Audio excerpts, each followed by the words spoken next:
Hey, what is up guys? This is your host, your dost, Abhay Alex, and today I would be sharing my top 5 reasons not to buy the OnePlus 5. So without further ado, let's begin this video.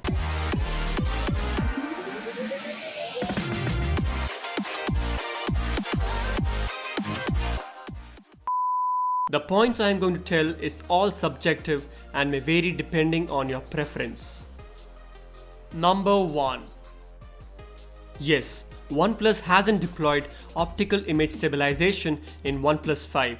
Instead, they have added electronic image stabilization, which is a little disappointing for me because the EIS tries to stable out the footage once it has been shot, while the OIS tries to stable out the footage while it's recording, so little quality loss will be there. But in my testing, the EIS works only up to 1080p and the video quality is pretty good, I must say, and the shakiness is not that much. But if you shoot in 4K, the video quality will be quite shaky.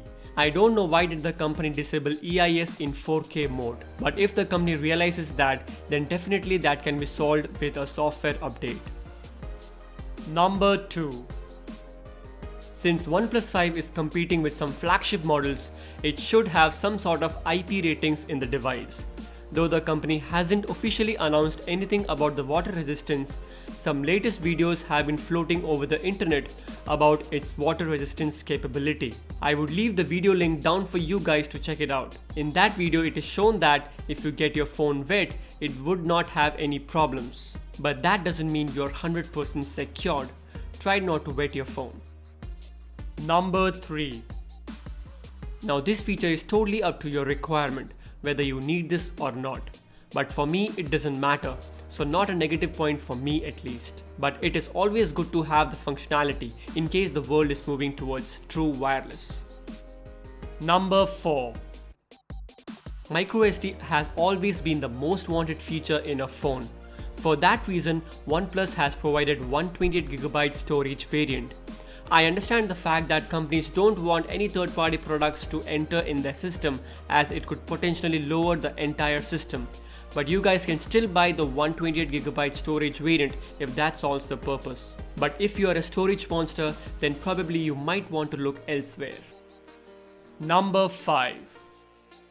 Comparing to some flagships like the Samsung Galaxy S8 and the iPhone 7, OnePlus 5 has a slightly bigger battery, but still 3300 mAh battery might be a little less for some intensive users out there. What is the use of a highly spec'd phone which has 0% battery?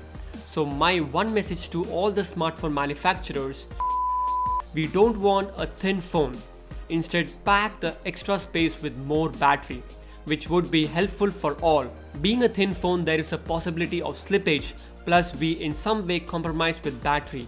Instead guys, make the phone little thick, no problem at all, and pack the extra space with more battery. Everybody will appreciate the extra battery. It's not just the voice of me, but also of majority of tech reviewers like MKBHD. I almost end up my day with 10 to 20% battery, and also it's pretty nifty to have dash charging technology. Now finally guys, all the points I stated above may not be a deal breaker for all. It all comes down to your usage and whether you need a particular feature or not. For me, some of the points doesn't matter, but except missing OIS and lower battery backup. So if the points I stated is important to you, then maybe you should look for some other phone. But if it doesn't matter to you, then you can definitely consider in buying this phone. So that's all from this video guys. I hope this video was of some use to you, and if you are new to this channel, consider subscribing as I keep bringing tech videos like this. This is Abhay Alex and I will see you guys in the next one.